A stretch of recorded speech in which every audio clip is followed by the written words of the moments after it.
When using the Forms app, you will notice various columns under the My Forms tab that provide unique information. Two of these are empty by default, and they are known as Categories and Tags. These two columns are ways for you to classify and organize your various forms. However, you can only create new categories and tags if you are creating a new form or modifying an existing one. You can learn how to create a new form by using the help articles listed below this video.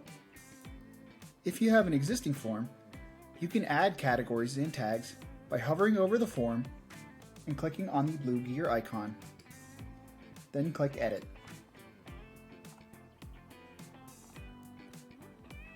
Whether you are creating a new form or editing an existing one, you will arrive at the same form builder.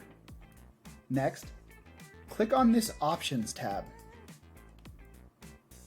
The second and third options both provide the option to add and select categories and tags.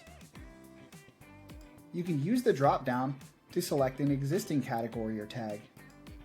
To add new ones, click this plus button. Then enter your category name and click Create.